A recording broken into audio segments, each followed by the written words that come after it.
He was one of the best Diablo and Warcraft players in the world.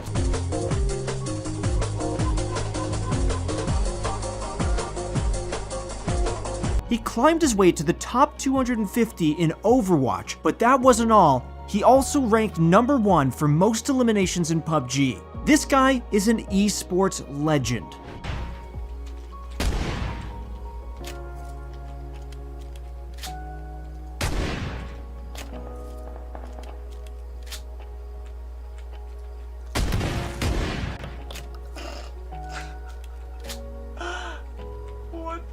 And now, he's a Fortnite YouTuber with over 500,000 subscribers who's made a name for himself with his incredibly hilarious but very angry reactions.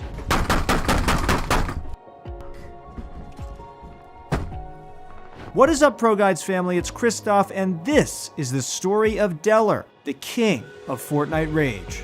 Dellor has been banned from Twitch, dropped from pro esports teams, and somehow managed to come back from it all to have a successful YouTube gaming channel. My question of the day for you guys: are you a fan of Dellor's overtop Fortnite freakouts? I'll let you know my thoughts later on in the video.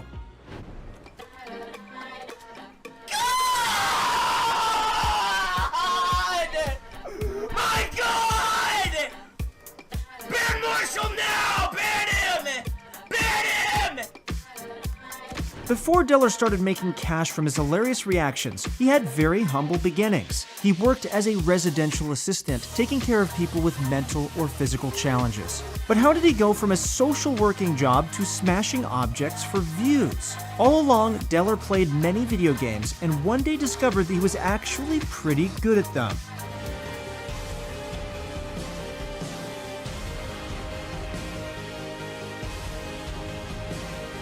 Not only did he manage to become one of the top 20 World of Warcraft players and the top 10 Diablo 3 players, but Dellor also managed to score himself a signing at Toronto Esports, playing Overwatch as their offensive tank.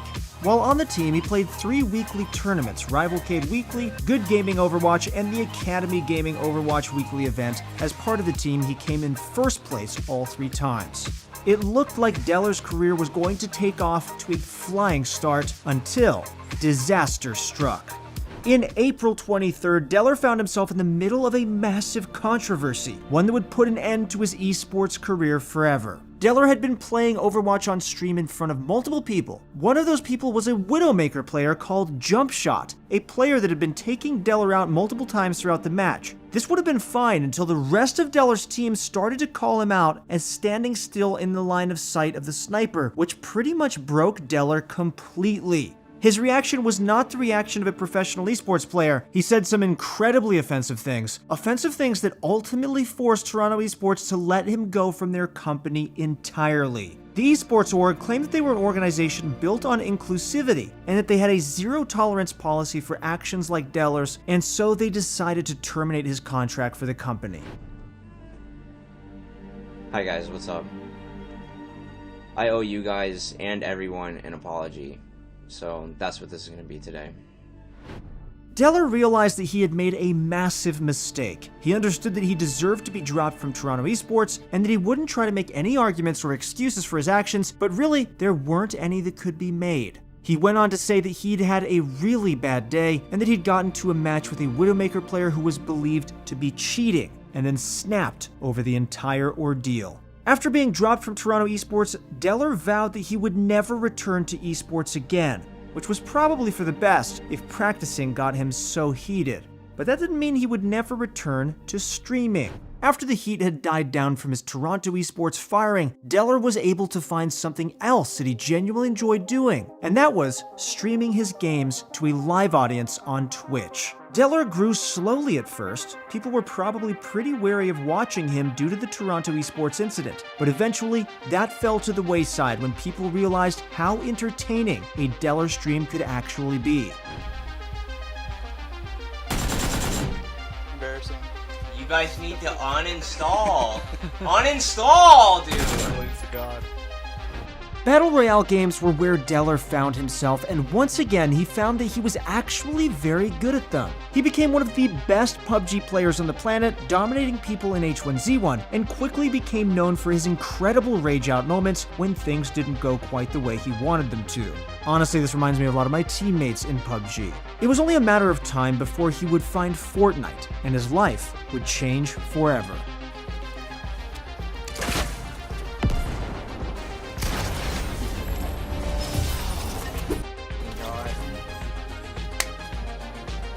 Yes!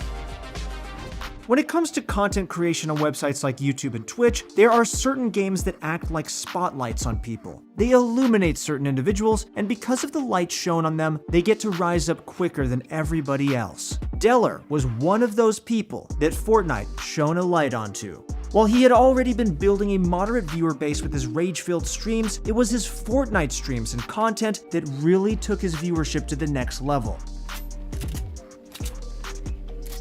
In the corn, okay. Oh, I see it. This guy is right below me.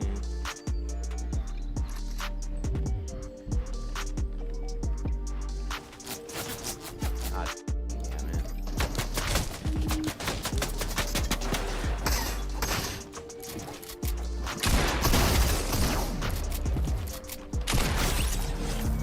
There was just something about the mechanics of Fortnite and the way that Dellor would rage about the game that acted as the perfect melting pot.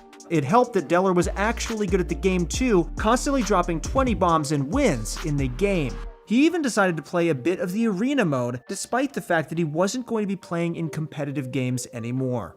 Dellor was riding high, but no good time lasts forever. And for Dellor, another mistake was looming on the horizon. This time it happened while playing a different Battle Royale game, Apex Legends. Unlike other Battle Royales, Apex Legends is a game where teamwork truly is key. At the time, the only mode you could play was trios, and the only way you could win was a combination of good teamwork and communication, linking characters' abilities and gunfire together to bring yourself to the top spot. The game was already going badly. Dellor's squad had lost one of their teammates, and they had completely left the game, so it was just him and a girl playing as Lifeline. But Dellor was mad. The Lifeline player had come and stolen some of his items, leaving him with no shields and barely any ammo for his assault rifle. He claimed that he would leave if the Lifeline didn't give him the shields, but she refused and told him to leave. Dellor got angrier and angrier at the situation, even though he was trying to stay calm, until eventually, just like the Widowmaker in Overwatch, he snapped and told the girl player to cook him a sandwich. This comment came at a time when Dellor had managed to build up 350,000 followers on Twitch. Any mistake he made would be picked up by his many viewers and spread around the internet like wildfire. And guess what happened? Well, Twitch suspended him for his language. They claimed that asking the girl playing Lifeline to cook him a sandwich was based on their gender, and so they issued a 30-day-long suspension. Like, what is this? What is this, man? How can I not get any response at all? Are they inspecting me like I'm a fucking animal or something? Like... After a month had passed, Dellor was ready to get back to the grind and start streaming again, but the bad news kept on coming.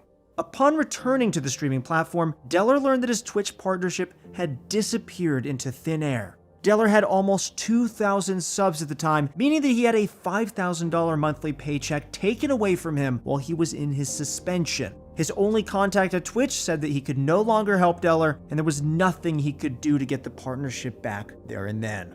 In his first stream back, viewers were greeted by an incredibly emotional Dellor. He claimed that Twitch had never given him a warning about losing his partnership, and that now he had a lot less confidence about streaming on Twitch because he could no longer make money after his subs had been taken away. After emailing Twitch over and over again, he eventually got a positive response. They said they would give Dellor back his affiliate status and his partnership if he was respectful and not offensive for 6 months, a length of time that was shortened to 60 days following good behavior. Dellor was once again riding high. The date was October 1st, 2019, the date he was scheduled to get his partnership back. But once again, fate was not on Dellor's side. And this time, he was banned for an indefinite amount of time. The reason? He broke a keyboard over his head, an act that Twitch claimed could be viewed as self-harm and thus against the rules of the site. This once again happened in a game of Apex, one that he thought he was being stream sniped against.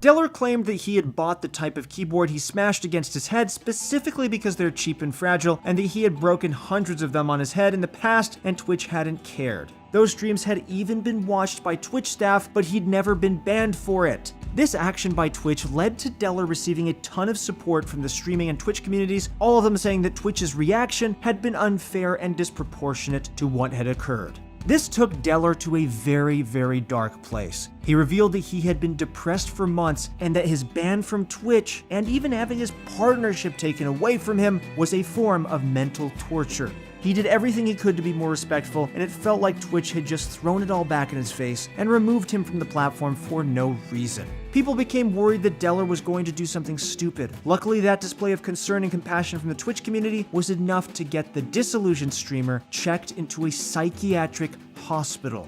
Once again, this would be a pivotal point for Dellor because it would help explain everything.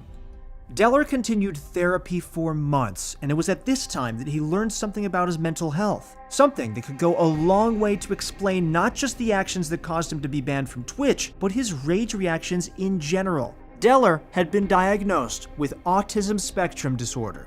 He announced this on Twitter and told people not to feel bad for him or think less of him because the revelation had made him happy and had allowed him to understand himself better.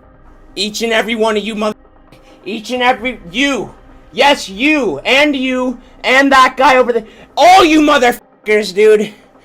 I fucking love you guys, man. I love you guys, man. Dude. Dellor, you've already made over $400 WTF. I can't even see donos, dude. They're fucking everywhere, man. There's too much. Glad you back, we love you. Dude. Let's fucking go, man. Let's fucking go, dude. A new era had begun, the era of Dellor on YouTube gaming. He quickly became one of the most watched streams on the platform, doing exactly what he had always done, raging out, having fun, and enjoying himself. Maybe Twitch wasn't the right place for him. Dellor's life was never easy. There was a time when he was addicted to drugs and in debt, living off of welfare in Section 8, only streaming to 20 people. But in 2019, he went from being a nobody to being one of the top streamers on Twitch and then later on YouTube. Dellor doesn't know what the future will bring for him, but if his success on YouTube gaming is anything to go by, Dellor's story is only just getting started. My personal take on Dellor's story is that he is an exceptionally talented individual. Not only is he fun to watch because of how ragey he is, but to get in the top 0.1% of all those games that he played, it just goes to show what an absolute marvel he is. Nobody is perfect, he made mistakes in the past, and luckily he's able to find some success with YouTube, and I think that he's learned his lesson. I think we can all agree that we want to make gaming more inclusive for everybody, and I think that Dellor knows that now, and I wish him the absolute best of luck. If you guys want to become a content creator like Dellor, then go check out this video that I made up here. This details my personal story about how to become a content creator and also how to become a pro player, which, could be very helpful for you guys. I hope that you guys enjoyed this video and that you found some inspiration with it. If you guys want to start playing like a pro, go to ProGuides.com and go find a pro coach right now. They'll help you become a lot better at pretty much any esports game that you're interested in. That's it for the video, guys. Thank you so much for watching. Once again, it's been Christoph. Have a great day and good luck in your next few games.